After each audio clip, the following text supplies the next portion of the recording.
Yeah. Donald Trump. Donald Trump. And Donald Trump, as we know, has put, as the Prime Minister just said, unjustified tariffs on what we build, on what we sell, on how we make a living. Canada's next Prime Minister, Mark Carney, pledges to win trade battle with Trump. Mark Carney has emerged victorious in the race to replace Justin Trudeau as Canada's Prime Minister, vowing to triumph in the ongoing trade dispute with the United States and President Donald Trump.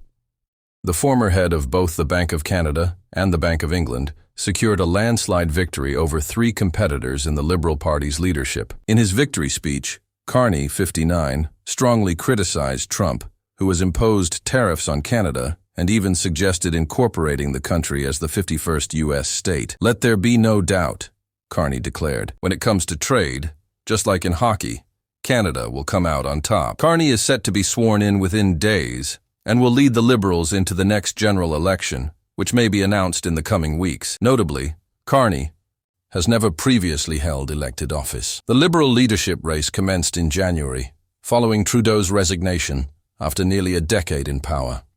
Mounting dissatisfaction among voters, particularly over the housing crisis and soaring cost of living, led to internal pressure for him to step down. Carney clinched victory on the first ballot Sunday evening, securing an overwhelming 85.9% of the vote, easily defeating his closest challenger, former Finance Minister Chrystia Freeland. A crowd of roughly 1,600 party supporters in Ottawa, Canada's capital, erupted in cheers as the results were announced. The party reported that over 150,000 votes were cast in the contest. A major portion of Carney's speech centered on what he described as Trump's unwarranted tariffs against Canada, the U.S.'s largest trading partner. Last Tuesday, the U.S. imposed a 25% tariff on Canadian goods, but later partially reversed course, exempting products that complied with existing trade agreements. In response, Canada enacted countermeasures of its own, with Trudeau accusing Trump of attempting to destabilize Canada's economy. Carney echoed this sentiment in his speech, stating that Trump was targeting Canadian workers, families, and businesses. "We cannot allow him to succeed," he asserted, prompting loud boos from the audience.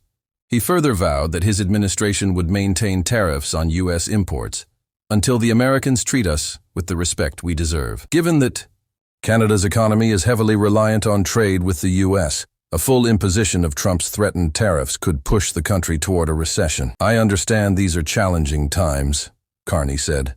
"Tough times brought on by a nation that can no longer be trusted."